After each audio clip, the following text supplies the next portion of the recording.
All right, here we go. The second part of this theory of gears. This time I've laid it out for you on the corkboard. Okay, one of the things that we've got going on with our Mark 6 truck is, as you can see, the worm is very close to the deck. And it's since I don't have its front bracket in, it's actually about just a little bit over, and it's too close. That means I got to cut a hole in here and mount the motor in really close, which I didn't really want to put it in that close. I want to have a little bit of clearance. Here's where we're at now. So I have been able to scavenge at least one more set of these wheels. That makes 2 of these. A friend of mine has another set of 6. That'll be number 3. And then I've got some stuff I pulled out of the junkyard which have different kinds of wheels, and we're gonna have to make a gearbox for those and figure out a way to pick up power, because they picked up power. Remember in the old Athlon ones, they picked it up from the outside of the wheel. And I think what we'll do is make some copper rings. We'll use some of this strip, and we'll make little copper rings to connect one axle to another axle. Then we'll make a second one to connect to the other one. As if you remember in the C30-7 that we took apart, what I want to avoid is this situation where all 3 axles are connected to each other.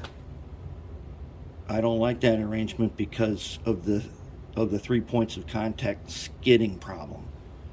And I was thinking we make one here, and then a second one, and they would just touch each other. Wouldn't matter, and then we'll find a way to get power.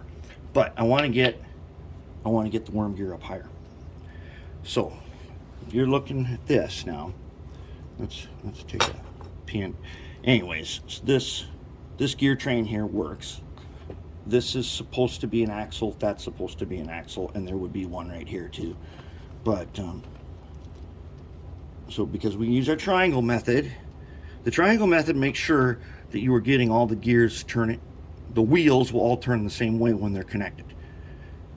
That's why you need to use the triangle method when you're starting out. Okay, so that works.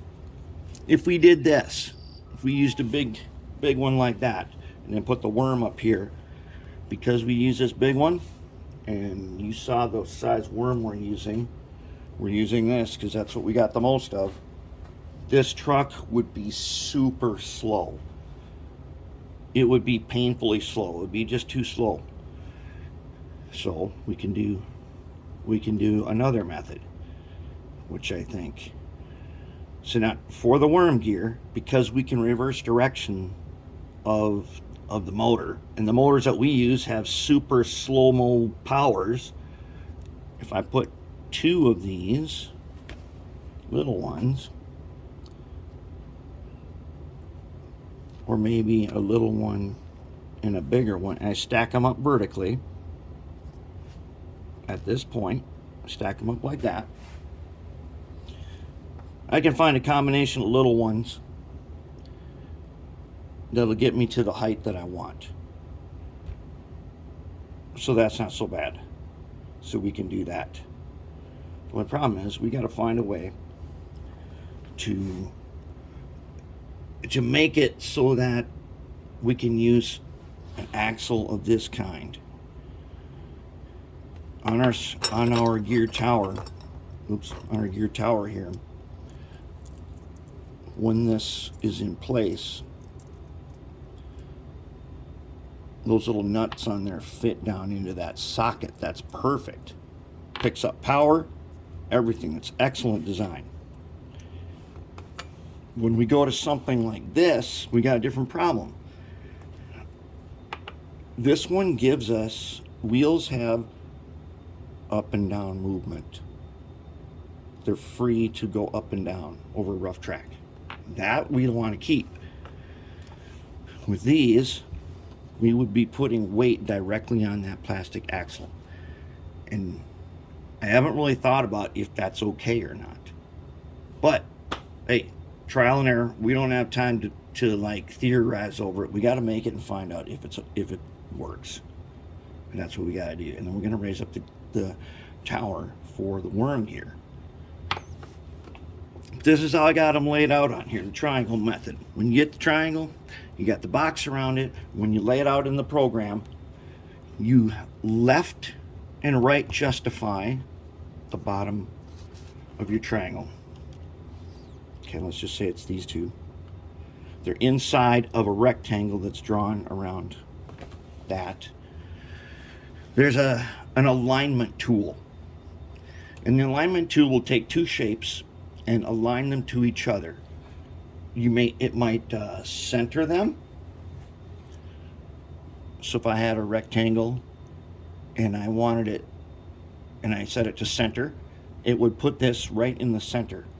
Then if I justified it to the top, it'll take the top edge of this and have it touching the top edge of the rectangle. That's how I get it in the right spot.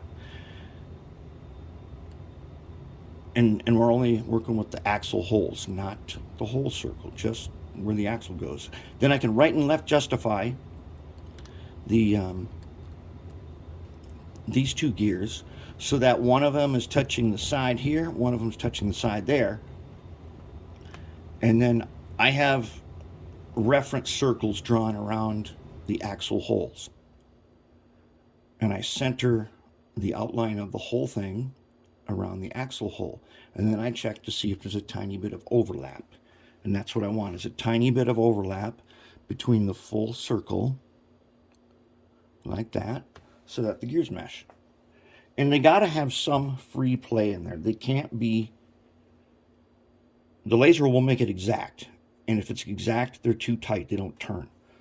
So I just basically eyeball and I move that circle off just a tiny bit. And that gives me this setup, which actually works then. So that's where we're at. We've got to find another way to make a Mark 7 and a Mark 8, or a Mark 7 and a Mark 7.1. It's got to use two different kinds of axles in it because we're running out of axles. All right, so that's where we are. That's your theory of gears. I'm going to actually make a video of me doing it in the computer on the screen so you can see how I lay out the square, how I lay out the rectangle and the triangle, and then justify all the axle holes and get them into the spot they're supposed to be. All right, so let's get to it.